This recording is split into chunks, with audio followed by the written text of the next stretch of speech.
আপনাদের সকলকে শুভেচ্ছা সহ স্বাগত জানাচ্ছি ডিজিটাল ডেমোক্রেসি ইনিশিয়েটিভের আওতায় বাংলাদেশ সোশিও কালচারাল ফোরাম যে প্রকল্পটি বাস্তবায়ন করছে ডেমোক্রেসি ইন রিলস প্রকল্প। এই প্রকল্পের আওতায় একটা বিশেষ পডকাস্টে আমাদের আজকের যে পডকাস্ট, আমাদের এই পডকাস্টে আমরা আলোচনা করব নারীর ক্ষমতায়ন এবং নারীদের নেতৃত্বের যে জায়গাগুলো নিয়ে আমাদের বোঝার রয়েছে এবং নারীদের নেতৃত্বের সংকটগুলো কোথায় এবং সম্ভাবনার গল্পগুলো জানার চেষ্টা করব।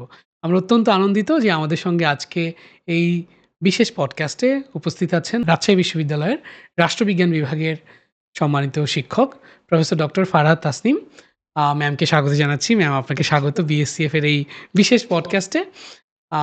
আপনি তো ম্যাডাম দীর্ঘ ২৪ বছর ধরে পড়াচ্ছেন। রাষ্ট্রবিজ্ঞান পড়িয়েছেন, সরকার, রাজনীতি, সিভিল সোসাইটি, পলিসি এবং সকল কিছু নিয়ে আপনার এক ধরনের একটা একাডেমিক জার্নি আছে ম্যাডাম। এক ধরনের একটা বোঝাপড়া আছে। এই যে দীর্ঘ ২২ বছর এবং আপনি নিজে নারী, একজন সফল শিক্ষক, হাজারো শিক্ষার্থীকে পড়িয়েছেন এবং এই যে সরকার, রাজনীতি খুবই স্পর্শকাতর কিছু বিষয়, এগুলো নিয়ে কাজ করছেন ২০ বছরের অধিক সময়।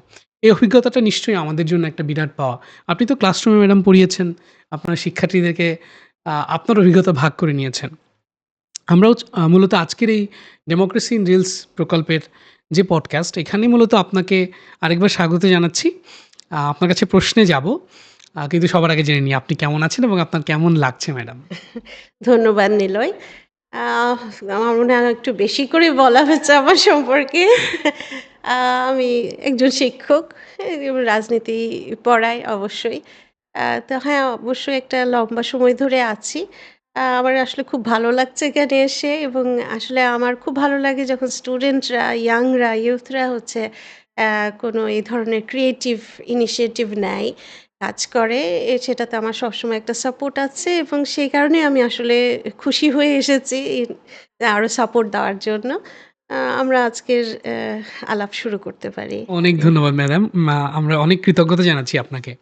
আ সবার আগে তো সম্ভাবনার গল্প শুনবো ম্যাডাম। আপনি নিজে পড়াশোনা করেছেন, পড়াচ্ছেন। একজন সফল ক্যারিয়ারের মানুষ হিসেবেও আমরা বলতে পারি। হাজার শিক্ষার্থীকে আপনাকে অনুপ্রাণিত করতে হয়, পেশাগত দায়িত্ব পালন করতে হুম, গিয়ে। সেই জায়গা থেকে একজন নারী হিসেবেও তো আমাদের যে সমাজ কাঠামো, সামাজিক বাস্তবতা, এগুলোকে অস্বীকার করবার সুযোগ থাকে না ম্যাডাম।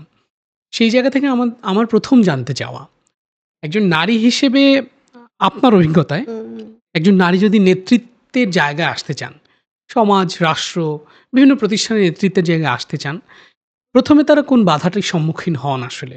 আপনার অভিজ্ঞতা শুনবো, আপনার বিশ্লেষণ শুনবো এবং এটি কি আসলে সামাজিক মানসিকতা? এটি কি আসলে প্রচলিত কাঠামো? নাকি এটি ঐতিহ্য, নাকি এটি প্রাতিষ্ঠানিক সুযোগের অভাব ম্যাডাম? মূলত নারীরা যখন ক্ষমতাসীন হতে চান, কে আসলে তাদেরকে আটকায় ম্যাডাম? কোন শক্তি? আসলে সব শক্তি আমি বলব। আসলে বেশ কয়েকটা তুমি ভেঙে, ভেঙে বলেছ। আচ্ছা, আচ্ছা। তো হচ্ছে যে এই যে সামাজিক মানসিকতা, নাকি পরিবার, নাকি হচ্ছে যে প্রাতিষ্ঠানিক সমস্যা। তো আমার কাছে যে ফিলিংটা হচ্ছে যে আসলে ৩ টা একসাথেই কাজ করে, একযোগে কাজ করে। আচ্ছা আ ম্যাডাম। স্বাভাবিকভাবে আমি মহিলা, আমি এগুলো ফেস করেছি, বা আমার কলিগদের বা বান্ধবীদের ফেস করতে দেখেছি। আ এবং মেয়েদের প্রতি একটা বায়াসনেস আছে। এটা তো থাকবে। সেই অভিজ্ঞতা থেকেই বলছি যে আসলে আম সামাজিক যে মানসিকতা, যে মেয়েরা কাজ করবে, মেয়েরা এম্পাওয়ার্ড হবে, এটা নিয়ে সমস্যা নেই। এটা মোটামুটি হচ্ছে যে যত ডেভেলপমেন্ট হচ্ছে, যুগ আগিয়ে যাচ্ছে, সবাই সভ্যতা বলছে। আগাচ্ছে, যে সবাই এটা হচ্ছে যে এটা মেনে নেবে। কিন্তু যখন হচ্ছে যে একটা মেয়ে নেতৃস্থানে আসছে, যে সে লিড করবে বিষয়টা, আ সে কমান্ড করবে বা ডিসিশন নেবে, এ বা তার নেতৃত্বে হচ্ছে যে একটা কিছু আগাবে, তখন মানে কিন্তু প্রধান হচ্ছে থাকবেন যেই জায়গাটাতে প্রধান নারী। থাকবে। এইখানে এসে সমাজ এখনো রেডি না। And I'd like to say that শুধু মানে বাংলাদেশ না, মানে the এটা একটু whole world. ভৌগোলিকভাবেই এই আ ভৌগোলিক মানে ইউনিভার্সাল। আচ্ছা। I would মানে say বিশ্বের যেকোনো প্রান্তেই এই যেকোনো বাস্তবতা। বাস্তবতা, হ্যাঁ, একেক জায়গায় হচ্ছে মানসিকতার পরিবর্তন হয়েছে, কিন্তু একেবারেই যে 100% পরিবর্তন হয়েছে তা হয়নি। আর এটা হচ্ছে সামাজিক বিষয়। আর পরিবারের বিষয়টা হচ্ছে যে পরিবার আমাদের ভালোবাসে। আমি যদি পজিটিভলি বলি যে পরিবার আমাদের ভালো চায়। এই ভালো থেকেই সে জানে যে হচ্ছে যে সে যদি একটু নেতৃত্বের দিকে আসে, আ তাহলে হচ্ছে যে এই বাধাগুলো বা এই চ্যালেঞ্জগুলো ফেস করবে। জি ম্যাডাম। এবং মেয়েদের জন্য একই কাজটা মেয়েদের জন্য এবং ছেলেদের জন্য একরকম না। চ্যালেঞ্জগুলো মেয়েদের জন্য একটু বেশি হয়। তো সেই কারণে যদি হচ্ছে যে ভালোবাসা থেকে বলি, পরিবার বলতে পারি যে, "না, তোমার এটা যাওয়ার দরকার নেই। বা হলে তুমি এগুলো ফেস করো।" আমি ওপেন মাইন্ডেড পরিবারের কথা জি বলছি। ম্যাডাম। আর যেসব ফ্যামিলি জানে যে মেয়েদের হচ্ছে যে এসবে মেয়েদের কাজ নাই বা এইভাবে এই মানসিকতা নিয়ে যেসব ফ্যামিলি আছে, সেখানে তো অবশ্যই হচ্ছে যে এবং ফ্যামিলি বলতে কিন্তু আমি হচ্ছে যে ২ ধরনের কথা বলছি যে কারণ আমরা তো অ্যাডাল্ট একজন মেয়ের কথা বলছি এবং আমাদের দেশে কিন্তু অল্প বয়সী মানে কি বলবো? টুয়েনি মানে শিক্ষিত মেয়েদেরও কিন্তু হচ্ছে যে 20 প্লাসই বিয়ে হয়ে যায়। হুম, হুম, হুম। তো ফলে এখানে হচ্ছে যে ২ ধরনের মানে কি বলবো? উম ফ্যামিলি আছে। একটা হচ্ছে বাবা-মা, ভাই-বোনের যে ফ্যামিলি, আরেকটা হচ্ছে যে হাসব্যান্ড এবং হাসব্যান্ডের ফ্যামিলি। ২ দিক থেকেই হচ্ছে যে বাধা আসে। কিন্তু ওই যে বললাম যে ২ ধরনের একটা। একটা হচ্ছে যে ভালোবেসেই যে তুমি সমস্যায় পড়বা। আর আরেকটা হচ্ছে যে অ্যা মানে আসলে এটা কি এরকম যে ওই মেয়েরা আমার এটাতে অভ্যস্ত। জি ম্যাডাম। মানে মানসিকতাটা কি এরকম যে আসলে আমার ঘরের যিনি নারী হুম, আছেন, হুম, হুম, তাকে আসলে আমি আরেকটু বেটার ক্যারিয়ার দিকে নিয়ে যাচ্ছি না। তার হুম। নেতৃত্বকে মানতে চাইছি না। এইজন্যই তার ভালোর কথা ভেবেও এই বাস্তবতাও আছে ম্যাডাম। এবার তো আছে। তারপরে আরেকটা বিষয় আছে যে এটা একটা ফ্যাক্ট যেটা নেচার যে হচ্ছে যে মেয়েরা মা হয়। হুম, হ্যাঁ? হুম। এবং হচ্ছে যে ২০ থেকে এই ৪০ এই 20 ইয়ার্স যেমন হচ্ছে যে ক্যারিয়ার লিডারশিপ এর জন্য ইম্পোর্টেন্ট। মানে এটা তো আমাদের জন্য একটা দারুণ ফ্যালাসি হুম, হুম। বলব। যে প্যারাডক্স যে আবার এই সময়টাই হচ্ছে যে তার পরিবারের সন্তান হ্যাঁ, সন্তানের জন্ম এবং লালনের যে বিষয়গুলো এবং হচ্ছে যে এটাও আবার ন্যাচারাল ইউনিভার্সাল বিষয় যে হচ্ছে যে মায়ের দায়িত্বটাই মানে সন্তানকে দেখার যে দায়িত্বটা এটা হচ্ছে বাবার বাবা থাকেন কিন্তু এখানে একটা ডিভিশন অফ লেবার আছে। এখানে হচ্ছে যে মায়ের সময়টা একটু বেশি দিতে হয়। এই ম্যাডাম আমরা সবকিছু তো মিলে বুঝতে পারলাম আপনার থেকে যে পারিবারিক এক ধরনের একটা সেটা আসলে ভালো চাওয়া থেকেও তাকে হুম, হুম, হুম, প্রতিবন্ধকতার হুম, জায়গা আসে। হুম, হুম, এই জায়গা থেকে যদি একটু সম্পূরক একটা প্রশ্নের জায়গা হুম, হুম, আছে ম্যাডাম আমার জানতে চাওয়া যেটি, সেটি হলো যে অনেক পরিবার আছে যে এখনো নারীদের আপনি যেটি বললেন যে এম্পাওয়ারমেন্ট এর কথা আমরা বলছি, সবাই বলছে। সরকারি, বেসরকারি সবাই। এখন কেউ নারীদের পিছিয়ে রাখার কথা খুব আমরা শুনতে পাই না। হুম, না। অন্তত গত ১৫-২০ বছরে এর এক হুম, ধরনের হুম। উল্লেখযোগ্য উন্নতি হয়েছে ম্যাডাম। এবং আমা মনেও যদি রাখে বাইরে বাইরে কখনো প্রকাশ করে না। ওই মানে এখন সেই আসলে তিনি প্রভাবিত হবেন সামাজিকভাবে। জি, জি। যদি কেউ এই ধরনের হুম, মন্তব্য হুম, করেন। হুম, ম্যাডাম আমরা জানতে পারি, দেখতে পাই যে অনেক পরিবার আছেন যে বা আমাদের সমাজ কাঠামো নারীদেরকে পেশা নির্বাচনের ক্ষেত্রে হুম, আ এখন উৎসাহিত করছেন। কিন্তু আমরা এটিও লক্ষ্য করি যে নারীদেরকে পেশা নির্বাচনের ক্ষেত্রে এক ধরনের সেন্সরশিপ আছে ম্যাডাম। একটা সোশ্যাল সেন্সরশিপ বা একটা সোশ্যাল সার্ভিলেন্স আছে। সেটি কিরকম? যে নারীরা আসলে ডাক্তার হলেই হয়তো ভালো হয়। আমি কি নারী প্রকৌশলী নির্বাচন করব নাকি নারী ডাক্তার? অথবা নারী যেহেতু তিনি আসলে শিক্ষক হলে ভালো হয়। এই যে এক ধরনের সেফ প্রফেশনকে বেছে নেবার হুম, হুম। প্রভাব, এটা আসলে একজন তরুণীর যিনি কেবল সবেমাত্র বিশ্ববিদ্যালয়ে ভর্তি হয়েছেন, তার স্বপ্নকে প্রভাবিত করে না ম্যাম? অবশ্যই। জি ম্যাডাম। আমাকেও করেছে। জি ম্যাডাম। এই জার্নিটা একটু শুনতে চাই। যে সেটাই যে আমি শিক্ষকেরই সন্তান হু, হু। এবং ওই একই যে সেফ সাইডে থেকে আমাকেও প্রভাবিত করা হয়েছে, বলা হয়েছে যে বেস্ট হবে যদি শিক্ষক হও। তাহলে লাইফটা ব্যালেন্সড হবে আরকি সংসার এবং আ মানে ক্যারিয়ার দুটো একসাথেই করা যাবে এবং হয়তো ক্লাসটা কম হবে, চ্যালেঞ্জ কম হবে। এই এবং এভাবে কি বলবো একটা পর্যায়ে যে মেন্টালি এমনভাবে রেডি করা যায় যে তখন আমি নিজেও চিন্তা করছি যে আমি টিচারই হব। টিচার আচ্ছা। হওয়াটাই আমার জন্য বোধহয় বেস্ট হবে। হ্যাঁ? এরকম একটা ইয়ে। ডাক্তারও কিন্তু চ্যালেঞ্জিং ফর ইনফরমেশন। ডেফিনিটলি আমার ম্যাডাম। তো মনে হয় ইঞ্জিনিয়ারের চেয়েও হচ্ছে যে ডাক্তার পেশাটা চ্যালেঞ্জিং হওয়ার কথা মানে এখন মনে হয়। যদিও একসময় আমারও মনে হয়েছিল যে ডাক্তার হওয়ার মতো এখনো মনে হয় যে ডাক্তার পেশাটার মতো মানে যদি মানে এখনকার সিস্টেম অন্যরকম বা বাস্তবতা অন্যরকম। কিন্তু তুমি যদি হচ্ছে যে মানে আইডিওলজিক্যালি বা আইডিয়ালি ধরো যে সবচেয়ে সমাজকে সবচেয়ে বেশি কন্ট্রিবিউট করতে পারে সরাসরি হচ্ছে যে সমাজকে মানুষকে হেল্প করতে পারে ডাক্তাররা। নিশ্চয়ই, নিশ্চয়ই ম্যাডাম। এবং আমাদের দেশে বিশেষ করে যে থার্ড ওয়ার্ল্ড কান্ট্রি যদি চিন্তা করি অবশ্যই মহিলা ডাক্তারের প্রচণ্ড প্রয়োজন এবং মানে আরও যদি যতগুলো সিট আছে আরও যদি মানে ৩-৪ গুণ বাড়ানো যায় তাহলেও কোনো সমস্যা নেই। মানে তারা তারা ব্যস্ত থাকবে আরকি। নিঃসন্দেহে। কিন্তু ম্যাডাম যিনি একেবারে একজন তরুণী, যিনি কেবল স্বপ্ন দেখছেন, হুম, হুম, তিনি নিজের মতো পরিকল্পনা করছেন। হুম। সেই পরিকল্পনাকেও তো তাহলে আমরা কোনো না কোনোভাবে প্রভাবিত করছি। অবশ্যই। এটি থেকে বাইরে বের হওয়ার কি কোনো উপায় আছে ম্যাডাম? আপনি কি দেখেন কোনো মানে সম্ভাবনা? ধীরে, ধীরে এটা চেঞ্জ হবে। এটা সময় লাগবে। বা এবং আমাদেরকে ওই মধ্যবিত্ত পরিবেশ বা ফ্যামিলিতে সামাজিক কাঠামো নিশ্চিত করতে হবে হুম, হুম, নারীদের জন্য, যে নারীরাও যেন যে কর্মসংস্থানে আসবেন, হুম। যে কর্মস্থলে আসবেন, সেই জায়গাটা যেন পুরুষের মতোই সমান নিরাপদ হয়। এটাও কি ম্যাডাম একটা কারণ হতে পারে যে নারীদেরকে আমরা এইজন্য প্রভাবিত করি? যে হুম, তাকে আমরা যে ধরেন একজন প্রকৌশলী বা একজন চ্যালেঞ্জিং পেশা যেগুলো আছে, একজন পুরুষ যে সময় রেসপন্স করতে পারবেন, একজন নারীর পক্ষে সেই সময় রেসপন্স করার কঠিন। সামাজিক বাস্তবতাটা সামাজিক কম। হ্যাঁ, বাস্তবতাই হচ্ছে যে পারবে না। বিশেষ করে যদি বাংলাদেশ বা থার্ড ওয়ার্ল্ড কান্ট্রি তারপর যেহেতু সে নিজে ড্রাইভ করে গাড়িটা চালিয়ে যাবে তাহলে তার মানে অতটুকু আছে। হচ্ছে কিন্তু এখানে একজন নারী রিক্সা বা ক্যাবে বা উবারে যাবে, নিরাপত্তা অবশ্যই কম মানে নাই, খুবই আমরা কম আরকি। গণমাধ্যমে অনেক কিন্তু দেখেছি যে এরকম। তারপরেও এই যে কেন আমরা তো দেখতেই আছি যে ইন্ডিয়াতে হচ্ছে যে নাইট ডিউটি দেওয়া ডাক্তার রেপ হচ্ছে, জি ম্যাডাম, খুন অত্যন্ত হচ্ছে। দুঃখজনক। হ্যাঁ? শুধু ইন্ডিয়া কেন, তারপরে বাংলাদেশেও হলো। হ্যাঁ? বাংলাদেশেও মারা গেছেন। এগুলো যথেষ্ট দুঃখজনক এবং হচ্ছে যে এগুলো আসলে তারপরেও কিন্তু আমাদের মহিলা ডাক্তাররা সার্ভিস দিচ্ছেন। সার্ভিস দিচ্ছে। নিশ্চয়ই, নিশ্চয়ই। হ্যাঁ, তো এবং আমি পার্সোনালি মানে আমাদের পরিচিত অনেকের জেনেছি যে ইঞ্জিনিয়ারেরও এরকম হচ্ছে যে আম একটু চ্যালেঞ্জিং আ টাইপের পেশায় বেশিদিন পারেনি বাংলাদেশে কাজ করতে। কয়েক বছর পর যখন এরকম রাত্রেবেলা যেতে হয় বা এরকম যেতে হয়, সে শেষে কানাডায় শিফট করেছে। হ্যাঁ, তো মানে আমরা এরকম তাহলে কেসই বেশি। মাইগ্রেশন এরও একটা সম্পর্ক খুঁজে পাই। হ্যাঁ, এই হ্যাঁ। আমাদের নারীদের নিরাপত্তা এবং পুরুষের মতো হুম, একই ধরনের ব্যবস্থা মানে নিশ্চিত না এটা মানে করতে পারলে। হাইলি কি বলবো যারা মানে মেধাবী জি তাদের ম্যাডাম, কথা বলছি। কিন্তু আমরা তো সবাই মেধা নিয়ে জন্মগ্রহণ করছি না। জি এবং ম্যাডাম। সব ক্যারিয়ার আমাদের সবার আমি সবকিছুর কথাই যদি চিন্তা করি যে সব ক্যারিয়ারের কথা ভাবি, তাহলে পরিবেশটা আগাচ্ছে কিন্তু এখনো অনেক সময় মানে এটাকে ওয়েট করতে হবে। উই আর অনেক, ইন অনেক ট্রানজিশন। ধন্যবাদ কিন্তু ম্যাডাম। এই ট্রানজিশন কবে শেষ হবে I don't know. আমরা নিশ্চিত করে বলতে পারছি না। অনেক ধন্যবাদ ম্যাডাম। আমার আরেকটু জানতে চাওয়া ম্যাডাম, আপনি তো শিক্ষক হিসেবে দায়িত্ব পালন করছেন বহু হুম, বছর ধরে।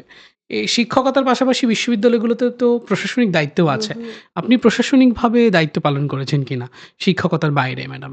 আ হ্যাঁ, করেছি। হ্যাঁ, খুব বড় কোনো পোস্ট হুম, হুম, করিনি। হুম। হচ্ছে যে যেটা আমাদের রেগুলার সবাইকেই করতে হয়, সভাপতি, চেয়ারম্যানের আপনার তো চেয়ারম্যানশিপ সভাপতি ছিল ম্যাডাম। ছিলেন। হ্যাঁ, আপনি ৩ বছর ৩ চেয়ারম্যান হিসেবে বছর দায়িত্ব ধরে। পালন করেছেন। আমার যেটি জানতে চাওয়া ম্যাডাম, সেটি হচ্ছে যে একজন নারী যখন নেতৃত্বে আসেন, তিনি যখন নেতৃত্বে আসেন বা আসতে চান, ওই সময় সমাজ, রাষ্ট্র, আমরা তার সক্ষমতা নিয়ে প্রশ্ন তুলি। প্রশ্ন না বলে আমি যদি সন্দেহ বলি, এটা বোধহয় ঠিক বলা হয়। যে একজন নারী যখন কোনো সিদ্ধান্ত নিতে চান, নেতৃত্ব দিতে চান, পুরুষের সঙ্গে এক ধরনের একটা তুলনামূলক আলোচনা চলে আসে। এই কাজটি কি উনি পারবেন? উনি পারবেন আসলে আমরা পরোক্ষভাবে পুরুষকেই ইন্ডিকেট করি যে উনি উনার তুলনায় ভালো পারবেন কিনা। এই যে নারীর সক্ষমতা নিয়ে প্রশ্ন তোলা এবং তার সিদ্ধান্ত আ আমরা অনেক সময় পুরুষেরা নিই যে ওই ভদ্রমহিলা বা ওই নারী যিনি এই দায়িত্ব পালন করবেন, উনি পালন করতে পারবেন কিনা? এই যে বেশি প্রশ্ন তোলা, নারীর সক্ষমতা এবং নারীর ক্ষমতায়ন নিয়ে, এই প্রশ্নগুলো আ আপনি কি বাস্তবে লক্ষ্য করেন? যে তুলনামূলকভাবে নারীকে প্রশ্নের সম্মুখীন হতে হয় বেশি নেতৃত্বের জায়গাতে পুরুষের তুলনায়? আর যদি আপনি ফেস করেন ম্যাডাম যে প্রশ্ন আসলেই আপনাদেরকে উত্তর বেশি দিতে হয়, তাহলে প্রশ্নগুলো আসলে কেন আসে ম্যাডাম? মূল কারণটা আসলে কেন? কোথায় ম্যাডাম? ওই যে তুমি তো উত্তর দিয়েই দিয়েছ। জি ম্যাডাম। যে উনি কি পারবেন? উনি তো মহিলা। হ্যাঁ? উনার আ এই বিষয়টা জ্ঞান আছে কিনা বা হচ্ছে যে এভাবে অ্যাডজাস্ট করে আগাতে পারবেন কিনা? এই যে একটা মানে প্রশ্ন থেকে যায়। সেটা কলিগদের থাকে। হ্যাঁ? আমি জানি না স্টুডেন্টদের থাকে না। আমি কিন্তু স্টুডেন্টদের থেকে সেরকমই আচ্ছা, পাইনি। অসাধারণ। স্টুডেন্টরা যে মানে পুরুষ টিচারদেরকেও যেরকম চ্যালেঞ্জ করে, মহিলা টিচারদেরকেও সেভাবেই চ্যালেঞ্জ করেছে। বাহ! বা আমি ফেস করছি যেগুলো। কিন্তু হচ্ছে যে সবাইকে মানিয়ে সবার সাথে হচ্ছে যে একসাথে হয়ে কাজ করে লিড করা অন্তত আমি ডিপার্টমেন্টে এটা করতে যেয়ে যেটা হয়েছে যে আমি আমার বরং করেন যে ২০ বছরের আবার এই ২০ বছরের যা শিক্ষকতা যেই হচ্ছে যে এক্সপেরিয়েন্স তার চেয়ে ওই ৩ বছর এক্সপেরিয়েন্স অনেক বেশি এবং আমি জেনে হচ্ছে অনেক বেশি, শিখে হচ্ছে অনেক বেশি। হ্যাঁ? বাহ! আ আমি মানে কি বলবো? এনজয় করেছি। মাঝে, মাঝে অবশ্যই চ্যালেঞ্জ ফেস করেছি এবং যেটা খেয়াল করেছি যে হচ্ছে যে যাই করছি না কেন হচ্ছে যে প্রত্যেকটা আমাকেও মানে প্রশ্নের সম্মুখীন হতে হয়েছে যে এটা ঠিকমতো করছি কিনা, নিয়ম মানছি কিনা, কারো সাথে পরামর্শ করছি কিনা এবং তার পাশাপাশি হচ্ছে যে আ আমিও কেয়ারফুল হচ্ছি যে হচ্ছে যে আমি যেন মানে জবাবদিহি করতে পারি এবং নিশ্চয়ই। সেভাবে এটা তো এমনিই হচ্ছে যে সবারই থাকার কথা। কিন্তু আমি যখন পরবর্তীতে তার আগে আমার পুরুষ চেয়ারম্যান যিনি যারা কাজ করেছেন বা আমার পরবর্তীতে যিনি করছেন, তাদের ক্ষেত্রে আমি দেখছি যে সেভাবে কিন্তু প্রশ্ন তোলা হচ্ছে না। যেই প্রশ্নগুলো আ আপনাকে আ আ হ্যাঁ, আপনাকে হ্যাঁ, উত্তর দিতে হচ্ছে, হয় যে হচ্ছে। প্রশ্নগুলোর। এবং যে বিষয়গুলো আমাকে অনেক কেয়ারফুল থাকতে হতো এবার আমি আমি নিজে থেকেই কেয়ারফুল থাকতাম যেন হচ্ছে যে কিন্তু আপনাকে বিষয়গুলো আসে আপনাকে না বলা হতো যে এইটার ব্যাপারে হ্যাঁ, কেয়ারফুল হ্যাঁ, থাকেন। হ্যাঁ, হ্যাঁ। কেয়ারফুল থাকে বলাও হতো এবং আমি নিজে থেকেই স্বতঃস্ফূর্তভাবে কেয়ারফুল থাকতাম। জি, জি। দেখতাম যে মানে উনারা they don't care হ্যাঁ? এবং অনেক সময় যদি ব্যত্যয় ঘটেও থাকে কোনো কিছুর আ আ সে তো এরকম করছে। ঠিক আছে? কিন্তু মেনে নিচ্ছে। কিন্তু আপনাদের আমার ক্ষেত্রে আমার হচ্ছে চুন থেকে পান খসলে কিন্তু তারা সরব হয়ে উঠতেন। তার মানে আমি যেটুকু বুঝি ম্যাডাম সেটি হচ্ছে যে আপনি যে ৩ বছর বিভাগের সভাপতি হিসেবে দায়িত্ব পালন করেছিলেন, সেই সময় আপনি ফিল করেছেন যে আপনি এক ধরনের একটা অতিরিক্ত চাপের মধ্যে ছিলেন। স্বাভাবিক হ্যাঁ, হ্যাঁ। হ্যাঁ, অন্তত আমার অন্যান্য পুরুষ পুরুষ কলিগদের চেয়ে। কলিগ কলিগ চেয়ারম্যানদের চেয়ে আমি মেন্টালি চাপে ছিলাম। আমি I feel that তার আমি মানে আমি এটা এবং স্বীকার আপনার করব। অভিজ্ঞতাও কি বলে ম্যাডাম অন্যান্য প্রশাসনিক জায়গাতেও নারীরা একই ধরনের অভিজ্ঞতার সম্মুখীন হয়তো অ হন আরকি। অভিজ্ঞতার সম্মুখীন হন। হ্যাঁ, এবং খুব সফলভাবেই কিন্তু অন্যান্য ডিপার্টমেন্টেই হচ্ছে যে আ আমি মানে সব স্টুডেন্টরা যারা এখানে শুনছে এবং হচ্ছে যে টিচাররা যা দেখছেন হচ্ছে যে প্রায় সব বিভাগই কিন্তু হচ্ছে যে ম্যাডামরা মানে মহিলা নারী শিক্ষকরা শিক্ষকরা যারা। সুন্দরভাবে হচ্ছে যে চেয়ারম্যানশিপ পালন করছেন এবং হচ্ছে যে আরো ইম্পোর্টেন্ট জায়গায় তারা পালন করছেন। তবে হ্যাঁ, আমার মনে এবং খেয়াল করবেন এমনকি অ্যাডমিনিস্ট্রেশনেও হ্যাঁ, জি এই ম্যাডাম। সচিব পর্যায়ে বলেন আর আ অ্যাসিস্ট্যান্ট সেক্রেটারি পর্যায়ে বলেন, মহিলারাই কিন্তু বেশি অ্যাক্টিভ এবং রেগুলার এবং রুটিন মানে এবং এবং হচ্ছে অ্যাকাউন্টেবিলিটি যে টাও বোধহয় বেশি। অ্যাকাউন্টেবিলিটি বেশি। যেহেতু আমাদের উপর চোখটা বেশি, চোখগুলো শুধু আপনাদেরকে চোখ তো একটু না সোশ্যাল মানে সার্ভিল্যান্স এর মধ্যে দিয়ে গিয়ে আমাদের যেতে মানে হয়। সেইরকম সোশ্যাল সার্ভেইলেন্স টা অনেক বেশি তীক্ষ্ণ। তীক্ষ্ণ, সেইজন্য রাইট। আ এবং এটা হয় কি ভালোই। এটার জন্য আমি বলব যে আপনারা যদি পারফরম্যান্স মানে যদি দেখা হয় দেন একটা কোনো রিসার্চ করা হয়, হ্যাঁ? যে মহিলা আমলা এ এবং হচ্ছে যে মহিলা শিক্ষক এবং অ্যাডমিনিস্ট্রেটর এবং পুরুষদের সাথে যদি তুলনা করা হয় তাদের পারফরম্যান্স এবং সবকিছু দেখা যাবে যে মহিলারাই হচ্ছে বেটার। ভালো করছেন। অসাধারণ ম্যাডাম। ম্যাডাম এগুলো তো শুনলাম নারীর হুম, অগ্রযাত্রার হুম, সমস্যা সম্ভাবনার কথা। আমরা নিশ্চয়ই আশা করব যে আমাদের সামাজিক কাঠামোতে যে সমস্যাগুলো, এগুলো নিশ্চয়ই আমাদের মধ্য দিয়ে, আমাদের কাজের মধ্য দিয়ে হুম, একদিন দূরীভূত হবে। এবার একটু একাডেমিক জায়গাতে আসতে চাই ম্যাডাম। আপনি তো ২০ বছরের অধিক সময় পড়াচ্ছেন, রাজনীতি পড়াচ্ছেন, গভর্নেন্স পড়াচ্ছেন, ইলেকশন পড়াচ্ছেন, পলিসি পড়াচ্ছেন। সকল মানে গভর্নেন্স এর সঙ্গে জড়িত সকল কম্পোনেন্টস নিয়ে আপনি কাজ করেছেন, গবেষণা করেছেন এবং অনেক শিক্ষার্থীর গবেষণার হাতেখড়িও আপনার হাতে ম্যাডাম। আমার জানতে চাওয়া যে আ নারীদের একটা বাংলাদেশে একটা খুবই দুর্দান্ত উদাহরণ আছে। দুঃখজনক উদাহরণ একই সাথে। সেটি হচ্ছে যে নির্বাচনের সময় যখন নারীরা ভোট দেন, তখন প্রচলিত আছে গ্রামে যে যেই বাড়িতে নারীরা আছেন তারা যখন ভোট দিতে যাবেন হয় তার আগের দিন অথবা ওই ভোট দেওয়ার দিন সকালে, নির্বাচনের দিন সকালে হুম, হুম। ওই পরিবারের যে প্রধান পুরুষ সদস্য, তিনি আসলে নারীদেরকে নির্দেশনা প্রদান করেন যে তিনি কোন প্রতীকে ভোট দিবেন। এক ধরনের মানে ওই ব্যক্তির পুরুষ সদস্যের যেহেতু আমরা পুরুষতান্ত্রিক সমাজ ব্যবস্থাতেই আছি, তো স্বাভাবিকভাবেই পুরুষ সদস্যের যে রাজনৈতিক মতাদর্শ, সেটিও কোনো না কোনোভাবে পরিবারের যে নারী সদস্য, তার রাজনৈতিক মতাদর্শের মতো করেই তাকে পালন করতে হয়। আমার জানতে চাওয়া ম্যাডাম, আপনি নিশ্চয়ই এটি স্বীকারও করবেন ম্যাডাম যে আসলেই নারীরা ভোটাধিকারের জায়গাতে বেশ কম সচেতন আরকি। মূলত যেটি বলতে চাই, নারী যে নাগরিক অংশগ্রহণ ম্যাডাম, সিভিক যে এনগেজমেন্ট, সেই সিভিক এনগেজমেন্টে নারীর যে এগিয়ে আসা, আ রাষ্ট্রের সঙ্গে নারীর সম্পর্ক, স্টেটের হুম, সঙ্গে একজন নাগরিকের যে সম্পর্ক হবার কথা, নারীর শুধু লৈঙ্গিক পরিচয়ের জন্য সেই সম্পর্ক কি একটু দূরবর্তী? পুরুষের চেয়ে কি না রাষ্ট্রের সঙ্গে নারীরা একটু কম যুক্ত? আপনার গবেষণা বা আপনার দীর্ঘ আ এই গভর্নেন্স বা সিভিল সোসাইটি হুম, নিয়ে কাজের অভিজ্ঞতা কি বলে ম্যাডাম? অ্যাকচুয়ালি আ এখানে কিন্তু নেতৃত্বের কথা আসছে না। না ম্যাডাম, নারী এবং হচ্ছে যে অংশগ্রহণের কথা রাজনৈতিক আসছে। অংশগ্রহণ আসছে। একদম রাষ্ট্রের সঙ্গে নারীর আচ্ছা। তো দূরত্বটি এই কতটুকু? মুহূর্তে অ্যাকচুয়ালি আমার একটা প্রজেক্ট চলমান। জি হ্যাঁ, ম্যাডাম। সেখানে সার্ভে করা হবে। কিছু হয়েছে এবং বাকি আছে। মানে মানে আগেই বলে দিব কিনা জানি না। তবে হচ্ছে যে অ্যা আমি নিজে তুমি যেটা বললে যে, এই যে এভাবে হচ্ছে যে আগেই ভোটের ডিসিশনটা হচ্ছে যে নারীরা নিচ্ছে, নারীরা নিজেরা নিতে পারছে কিনা, হ্যাঁ? নারীর উপর চাপিয়ে দেয়া হচ্ছে চাপিয়ে দেওয়া পরিবারের হচ্ছে পুরুষ কিনা। সদস্য দ্বারা। আমিও কিন্তু তাই ফিল করি এবং প্র্যাকটিক্যালিও কিন্তু তাই। কিন্তু একটা পজিটিভ বিষয় আমি এটা মানে এখনো সার্ভে কিন্তু কেবল চলমান। জি অল্প ম্যাডাম। কিছু করা হয়েছে। তাতে যেটা হয়েছে যে এখন এই যে বিভিন্ন ধরনের এনজিও এবং হচ্ছে যে প্রচার, গণমাধ্যম, হ্যাঁ, অ্যাডভোকেসি। অ্যাডভোকেসি জি যে ম্যাডাম। হচ্ছে যে সিভিক এডুকেশনের জি যে ম্যাডাম। বিষয়গুলো এগুলো ভালোই অ্যাক্টিভ হয়েছে। যে কারণে বাহ! মহিলারা না আ এখানে একটু হিপোক্রিসি আছে। জি, জি, জি। আমার কাছে মনে হয়েছে যে যখন তাদেরকে ইন্টারভিউ নেওয়া হচ্ছে হু, মানে হু। সার্ভেতে যে আপনি কি আপনার ভোট নিজে দিয়েছেন আর কি কেউ আপনাকে হেল্প করছে আমরা একটা এক্সটেন্সিভ কোয়েশ্চেনার রেডি করেছি বেশ সময় নিয়ে, হ্যাঁ? বাহ! তো হচ্ছে যে সেখানে অ্যা মানে আমরা ভাবছি যে কোনো না কোনো পয়েন্টে এসে সে ঠেকে যাবে, বলল আসল কথাটা স্বীকার করবে। আচ্ছা, আচ্ছা। কিন্তু তারা নাকি স্বতঃস্ফূর্তভাবে বলছে যে, "নো, নো কোনো সমস্যা নাই। হচ্ছে যে আমরা নিজেরটা নিজেই ডিসিশন নিয়েছি। কেউ আমাদেরকে ইয়ে করেনি। প্রভাবিত করেনি আরকি। প্রভাবিত করলেও আমরা প্রভাবিত হইনি।" এই ধরনের মানে অল্প শিক্ষিত উ নিরক্ষর হচ্ছে যে উম রেসপন্ডেন্টও এ ধরনের উত্তর দিয়েছে। এখন কিন্তু মানে এখন হচ্ছে যে আমরা বিশ্বাস করতে পারছি না যে অ্যাকচুয়ালি ঘটনাটা তা হয়েছে। কারণ হচ্ছে যে আমরা তো বিহাইন্ড পুরো দ্য ব্যাক হচ্ছে ডেটাটা।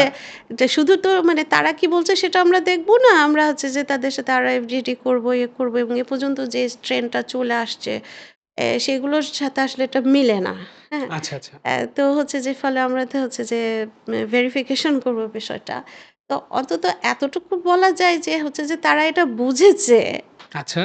যে নিজে ডিসিশন নিজে না নিতে পারলেও এতটুকু বুঝেছে যে নিজে ডিসিশন নিজে নিয়ে নিজের ভোটটা নিজে দেওয়া দরকার। বাহ!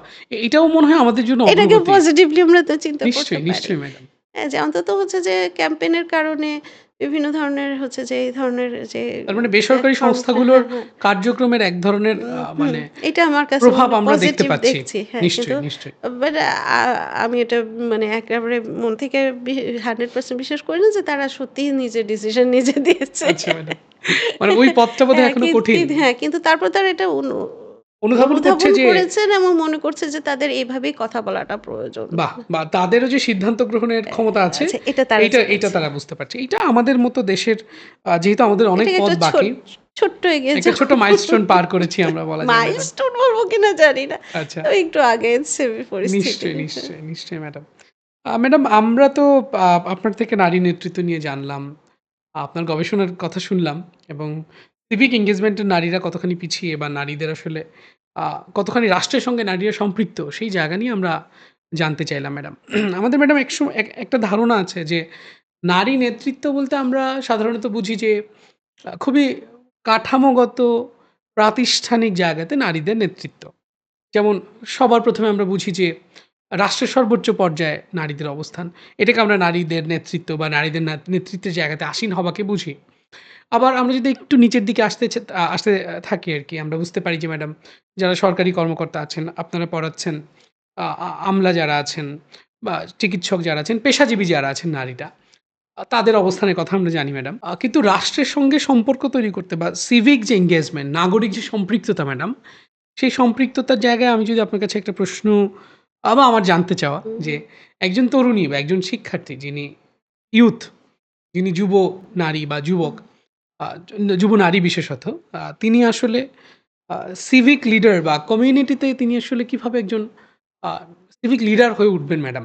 আপনার পরামর্শ আমরা শুনবো যে আপনি আপনার শিক্ষার্থীদেরকেই বলবেন, নারী শিক্ষার্থীদেরকে বিশেষত যে তিনি কাঠামোগত যে জায়গাগুলো রয়েছে, হুম, এর বাইরে গিয়েও তিনি আসলে কমিউনিটি লিডারও তো হতে পারেন ম্যাডাম।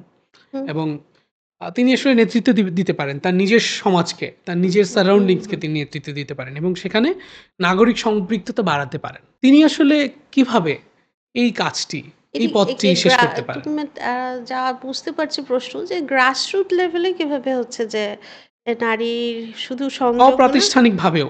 হ্যাঁ, তো আমি এই চিন্তা করলাম, চিন্তা করেছি বিষয়টা নিয়ে আমিও ভাবছি। তো যেটা আমার কাছে মনে হচ্ছে যে কিছু কিন্তু প্রাতিষ্ঠানিক কাঠামোর মধ্যেও হচ্ছে নারী নেতৃত্ব তৈরি করার যে সুযোগ সেটা কিন্তু অলরেডি আমাদের আছে। জি ম্যাডাম। এখন সেটাকে কিভাবে আমরা কাজে লাগাবো? আর তারপরে তার বাইরে যেও হচ্ছে যে এই যে সিভিল সোসাইটির বিভিন্ন অংশ হিসেবে আগানো। তো সিভিল সোসাইটি এই বিষয়টা হচ্ছে যে কি বলবো যে গ্রাসরুট লেভেলে যদি দেখি যে হচ্ছে যে সেই যে মাইক্রো ক্রেডিট প্রফেসর ইউনূসের যে মাইক্রো ক্রেডিটের যে আইডিয়াটা জি আশা ম্যাডাম। করি তোমরা এটার বেসিকটা জানো, জি, জি, জি হ্যাঁ? ম্যাডাম। তো সেখানে তো উনি মনে করছেন যে হচ্ছে যে মহিলারাই হচ্ছে অ্যা মানে তা ঠিক মতো কিস্তি ফেরত দিবে, জি। হ্যাঁ? সেইজন্য হচ্ছে যে উনাদের তিনি উপর ঋণটা বিশ্বাস দিয়েছেন। রেখেই কিন্তু কাজটা শুরু হয়েছে জি ১ ম্যাডাম। এবং এখানে হচ্ছে যে গ্রুপ করে দেওয়া আছে। এখানে সোশ্যাল ক্যাপিটাল ইউজ করা হইছে। এ তখন ওই শব্দটার ব্যবহার সেভাবে ছিল কিনা কিন্তু অ্যাকচুয়ালি মানে রিয়াল সোশ্যাল ক্যাপিটাল এখানে ইউজ হয়েছে এবং হচ্ছে যে পুরো গ্রুপের একজনও যদি হচ্ছে যে সময় মতো কিস্তি ফেরত না দেয় তাহলে হচ্ছে পুরো গ্রুপটা ডিফল্টার হবে। যে কারণে হচ্ছে তারা তাদের মধ্যে গ্রুপ কোহেশন হয়ে হচ্ছে মানে যে একটা কমিউনিটি এনগেজমেন্ট হ্যাঁ, হ্যাঁ। তৈরি হয়েছিল। দিয়ে গেছে যে তারা যে এখন সম্ভবত সেটা নাই মানে ওই গ্রুপের প্রক্রিয়াটা এখন গ্রুপের ইয়েটা নাই। কিন্তু হচ্ছে যে এই যে এখান থেকে কিন্তু গ্রুপ লিডারও তৈরি হয়েছিল। কোনো না কোনো মহিলাকে ওই ১০ জনের মধ্যে একজনকে রাখা হয়েছিল যে আপনি গ্রুপ লিডার। ওই ছোট্ট গ্রুপটাকে উনি গ্রুপ নেতৃত্ব দিবেন। নেতৃত্ব দেন, হ্যাঁ? বাহ! এটা একটা মানে আমি একেবারেই গ্রাসরুট লেভেলের কথা বলছি ছোট্ট। তারপরে হচ্ছে যে এখন আমাদের জনসংখ্যার কি বলবো অত্যধিক হারে বৃদ্ধি পাচ্ছে না। কিন্তু মানে আমরা যখন ছোট ছিলাম তখন তো এই যে পরিবার পরিকল্পনা আ কর্মী ছিল অনেক জি, জি। এবং তারা গ্রামে, কিন্তু গ্রামে সব গিয়ে গ্রামে, গ্রামে এবং তারা কিন্তু মহিলা। হুম, হুম। এবং এখনো আমাদের অনেক বান্ধবীদের বা বন্ধুদের হচ্ছে যে মানে যদিও গ্রাম থেকে আসছে তখন যে হ্যাঁ, আমার মা চাকরি করত।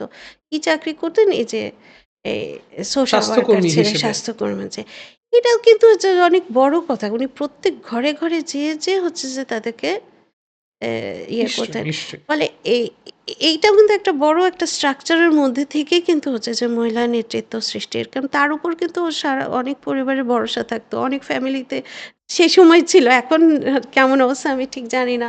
যে অনেক পুরুষরা তাদেরকে ঘুরতে বলছে, "এই মহিলা যেন এই বাসায় না আসে।" জি, জি, জি। এরকম ছিল।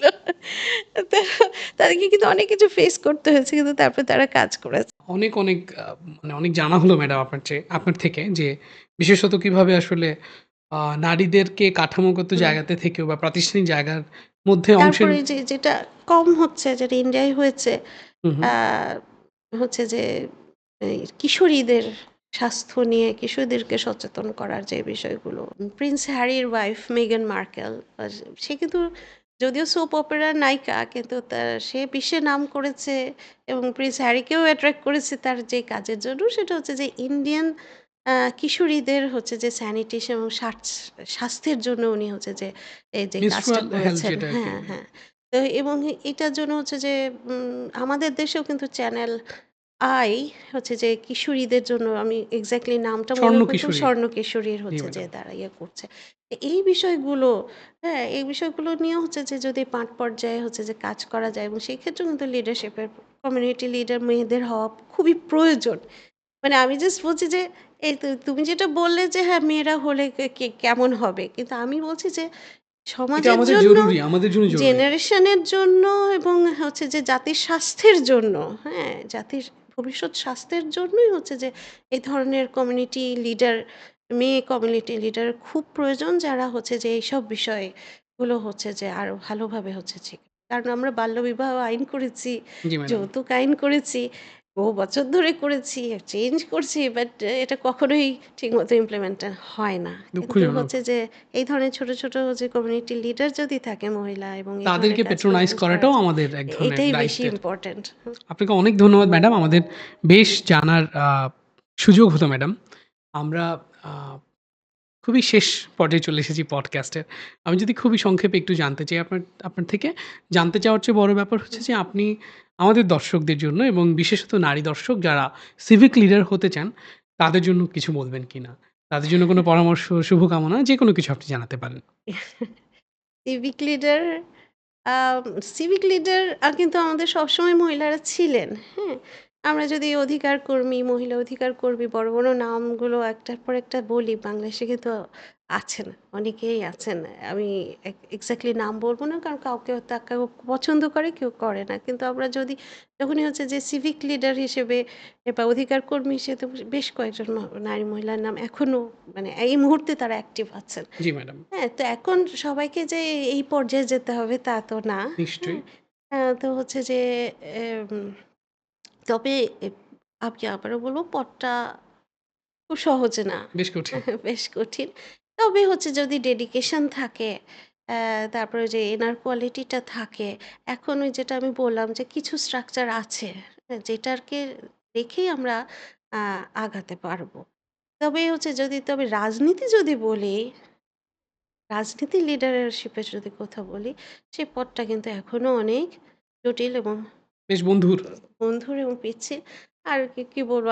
তাছাড়াও হচ্ছে যে আমরা আজকে এই যে জুলাইয়ের জুলাই মানে ৩৬ জুলাই, যে ২য় বর্ষে এসছি এবং আমরা এসে দেখছি যে সেই সময় সত্যি যে মেয়েগুলো হচ্ছে যে ওই মাঠে ছিলেন। ৩৬ টা দিন মাঠে ছিলেন এবং যেভাবে কাজ করেছেন, পরবর্তীতে কিন্তু তাদেরকে রিওয়ার্ড দেওয়া হয়নি। বরং মানে তাদের তারা এক পথটা ধরনের আরো এক্সক্লুড কঠিন হয়ে হয়েছে। গেছেন। এক্সক্লুড হয়েছে এবং যে সাইবার বুলিং, যেটা যে নতুন আরেকটা যে ডিজিটাল ডেমোক্রেসি যেমন আমরা ভাবছি, মানে যেকোনো মেশিন হচ্ছে, যেকোনো মেকানিজম, মেশিন বলতে আমি বলছি মেকানিজম বা স্ট্রাকচার ইন হোয়াটএভার, মানে পলিটিক্যাল সায়েন্সের ভাষায় স্ট্রাকচার বলতে হচ্ছে যে যেকোনো সিস্টেম বলি। তো হচ্ছে যে এটাকে আমরা পজিটিভলি ইউজ করতে পারি, নেগেটিভলি ইউজ করতে পারি। কিন্তু দেখা গেছে যে নারী নেতৃত্ব বা যারা আগিয়ে গেছেন, তাদেরকে দারুণভাবে হচ্ছে যে সাইবার বুলিং এর মাধ্যমে নামিয়ে দেওয়া হয়েছে। যারা নিশ্চয়ই। সেইরকম শক্তিশালী এবং যাদেরকে হচ্ছে যে সমাজ সাপোর্ট দিয়েছে, তাদের পার্টি সাপোর্ট দিয়েছে এবং কি বলবো, ফ্যামিলিও সেরকম শক্তিশালী, তারাই পার হতে পেরেছেন। হ্যাঁ? বা মিডিয়া তাদেরকে হেল্প করেছে। জি ম্যাডাম। হ্যাঁ? কিন্তু হচ্ছে যে উম এই ক্ষেত্রেও এই যে মিডিয়া হেল্প করা, পার্টি হেল্প করা, আ এইসব ক্ষেত্রেও এখনো হচ্ছে যে প্যাট্রিয়ার্কির মানসিকতাটা দারুণভাবে শক্তিশালী। এটা হয়তো সিভিক লিডারশিপের জন্য অতটা চ্যালেঞ্জিং না। কিন্তু হচ্ছে যে যখনই হচ্ছে যে নেতৃত্বে উপরে আসবে, তখন ওই যেটা বললাম যে সবসময় প্রশ্নের সম্মুখীন হবে, স্ক্যানিং এর মধ্যে দিয়ে যাবে। যেটা হচ্ছে যে একটা পুরুষ লিডার যাবে না। অনেক ধন্যবাদ ম্যাডাম। আমরা আসলেও ওই যে জার্নি, আপনি যে জার্নির কথা বললেন, যেটির পথ অবশ্যই মসৃণ না। অনেক পিচ্ছিল এবং অনেক বন্ধুর। সেই পথে যারা অগ্রসর হবেন, আপনার শুভকামনা তো নিশ্চয়ই থাকছে। এবং আপনারা যারা শুনছিলেন। শুধু শুভকামনা না, তাদের প্রতি আমার কি বলবো, আহ আরো মানে কি স্পিরিটেড সাপোর্ট জি ম্যাডাম। থাকলো।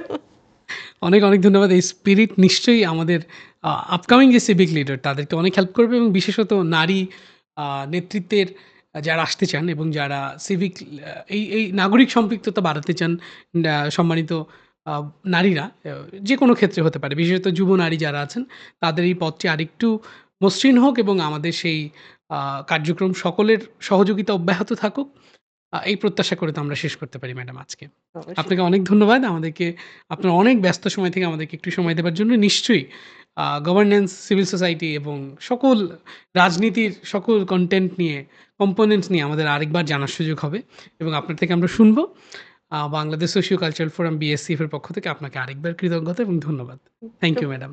তোমাদের এখানে আসতে পেরে এবং কথা বলতে পেরে আমার নিজেরও খুব ভালো লাগছে। তোমাদেরকে অনেক ধন্যবাদ। তোমাদের এই পডকাস্টের এই প্রজেক্টটা আরো এগিয়ে যাক।